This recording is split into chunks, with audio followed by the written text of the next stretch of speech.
दोस्तों ये भारत का पहला ऐसा मकबरा होने वाला है जिसके अंदर 150 से भी ज़्यादा कब्रें बनाई गई थी। आप एक तरीके से इसको मुगलों का कब्रिस्तान ही कह सकते हैं। आप देख सकते हैं यहाँ पे 150 से भी ज़्यादा कब्रें बनी हुई हैं और चाहे वो नाई की कब्र हो, चाहे वो अधिकारियों की कब्र हो, अफसर वालों की कब्र हो, किसी की भी हो सकती है। मगर इस मकबरे में 150 से भी ज़्यादा कब्रें बनाई गई थी उस समय पे।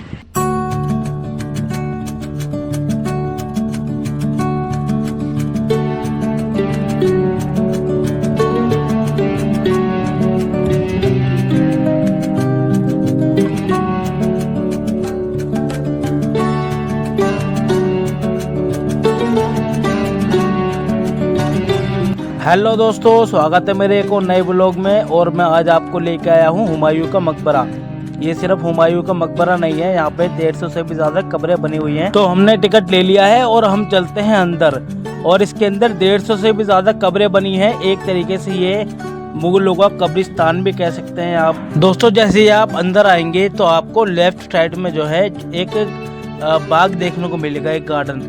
ये गार्डन पहले बू हलीमा का हुआ करता था, अब तो ये बिल्कुल ही ख़त्म हो चुका है। और राइट साइड में आपको देखने के लिए मिलेगा ईसा खान का मकबरा, जो बहुत ही शानदार है। और दोस्तों ईसा खान जो है वो शेरशाह सूरी के दरबार में आमिर थे और इनका मकबरा हुमायूं के मकबरे से भी 20 साल पहले का है। और दोस्तों हम अभी अंदर आ चुके हैं और आप देखने वाले हैं बू हलीमा का मकबरा।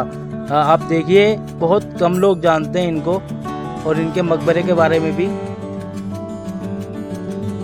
दोस्तों ये यहाँ की सेकंड एंट्री है, जो बहुत ही शानदार गेट है। और जब आप अंदर चलेंगे तो यहाँ से नज़ारा देखिए कितना अच्छा लगता है। और आप जब अंदर आकर लेफ्ट साइड में देखेंगे तो आपको एक दरवाज़ा देखने को मिलेगा। असल में ये अरब सराय दरवाज़ा है। जब हुमायूं का मकबरा बना था तो उसे बाहर के लोग बनाने आए थे, तो ये जगह उनके लिए सराय के रूप में काम। ये यहाँ का तीसरा गेट है, आप देख सकते हैं, बहुत ही मजबूत गेट है। और यहाँ से जब आप एंटर करते हैं तो आप देख सकते हैं हुमायूं का मकबरा। ऐसा लगता है जैसे ताजमहल। हाँ जी दोस्तों, ताजमहल जो है वो इसी के तर्ज पे बनाया गया था। दोस्तों तो हम अंदर एंट्री कर चुके हैं।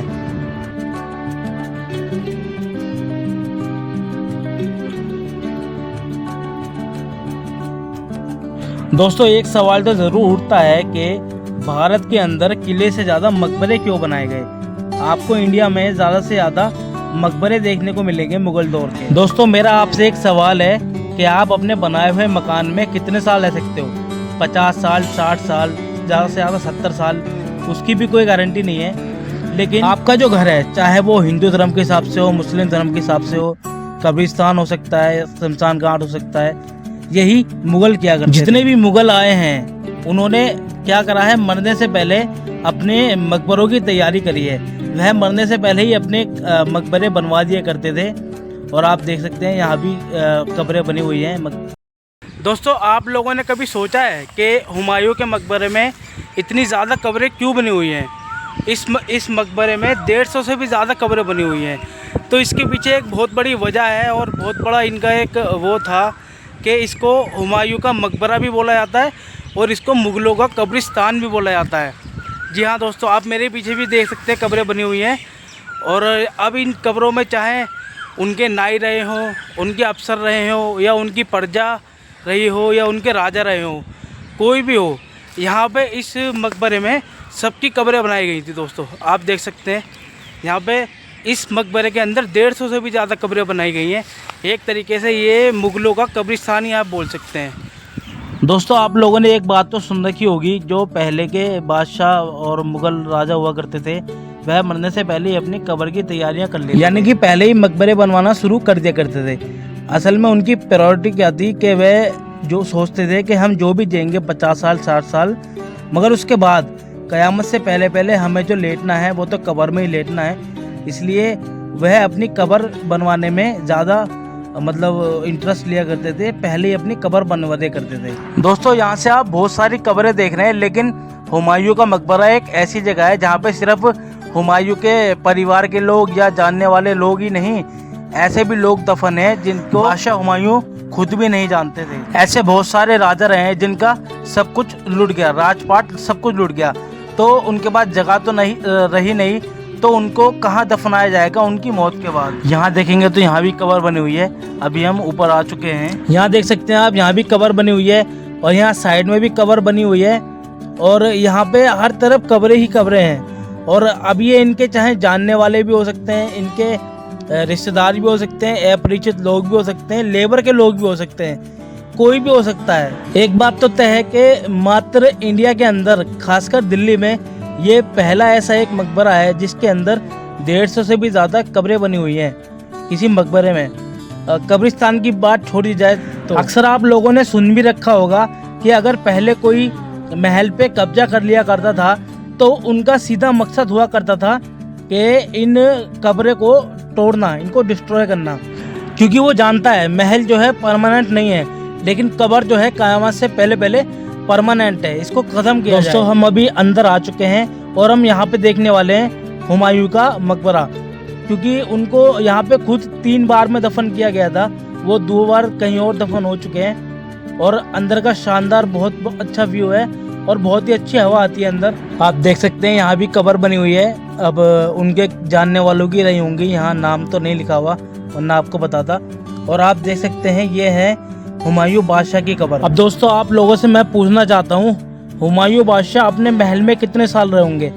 10 साल, 20 साल, 50 साल, जितने भी साल रहे, परेशान रहे, लेकिन कब्र में वो कब तक रहेंगे? जब तक कयामत आएगी, द डे ऑफ जजमेंट तक। तो परमानेंट क्या हुआ, कब्र या महल? इसलिए पहले के लोग मकबरे पर इन्वेस्ट करते थे, पैसा खर्च करते थे। ये अलग विषय हो सकता है कि मकबरे पक्के नहीं होने चाहिए।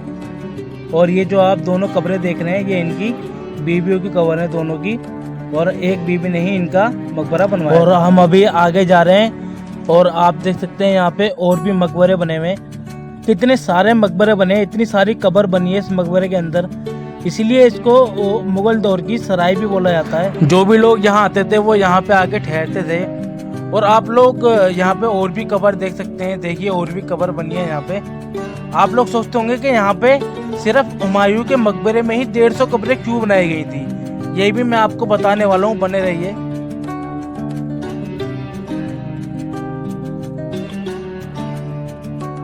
यहाँ पे जो 150 से ज़्यादा मकबरे बने हुए हैं, सबसे बड़ा रीज़न इसका ये है कि ये जो मकबरा बना हुआ है हुमायूं का मकबरा, ये सटा हुआ है निज़ामुद्दीन मरकज़ से। और आपको पता होगा जो हुमायूं राजा थे वह निज़ामुद्दीन मरकज़ में जो संत रहते थे, मुस्लिम संत, वह उनका बहुत आदर करते थे, बहुत सम्मान करते थे। वो कहते हैं ना, जब आप अच्छी सोबत में बैठते हैं तो रियलिटी भी आपको अच्छा ही मिलता है। और राजा हुमायूं जो थे वह किसके मुरीद थे? वो थे हज़रत निज़ामुद्दीन औलिया के मुरीद थे, और यही असर उनकी ज़िंदगी में भी पड़ा। और आप देख सकते हैं यह है नाई का मकबरा। तो नाई का मकबरा भी इतना स्पेशल बनाया गया है, आप देख सकते हैं, क्योंकि राजा हुमायूं का मानना था कि सब लोग अपने हैं। अब चाहे वो जानने वाले हों चाहे ना जानने वाले, उनकी सोच की बात कर रहा हूँ मैं, क्योंकि ये मकबरा तो उनके बनने के भी कई साल बाद बना है, उनकी बीबी ने बनवाया था ये मकबरा। और आप देख सकते हैं यहाँ पे कितने लोग आराम कर रहे हैं। और हज़रत निज़ामुद्दीन औलिया के सबसे बड़े जो मुरीद थे वह हुमायूं बादशाह थे। सो आई होप दोस्तों आपको ये स्टोरी अच्छी लगी होगी, और इस वीडियो को बनाने का यही मकसद था कि आप लोगों को पता लग सके कि पहले के लोग महलों के लिए नहीं जीते थे, वह कब्रों के लिए जीते थे कि हमारी कब्र बन जाए कैसी भी करके।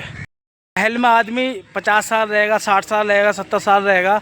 और ये जो आप हुमायूं का मकबरा देख रहे हैं, इसके अंदर 150 से भी ज़्यादा कब्रें इसलिए बनाई गई थी दोस्तों, ताकि अपने द डे ऑफ जजमेंट तक लोग कब्रों में लंबे समय तक रह सकें। इसलिए वह लोग कब्र बनाने में ज़्यादा जो है रुचि दिखाया करते थे, बनवाते थे। अपने आप में मुझे ये काफ़ी अच्छी स्टोरी रही, तो मैंने सोचा क्यों ना आप लोगों को भी बताई जाए। और अब मैं इस व्लॉग का एंड कर रहा हूँ। अगर आपको व्लॉग अच्छा लगा हो तो चैनल सब्सक्राइब कर लेना।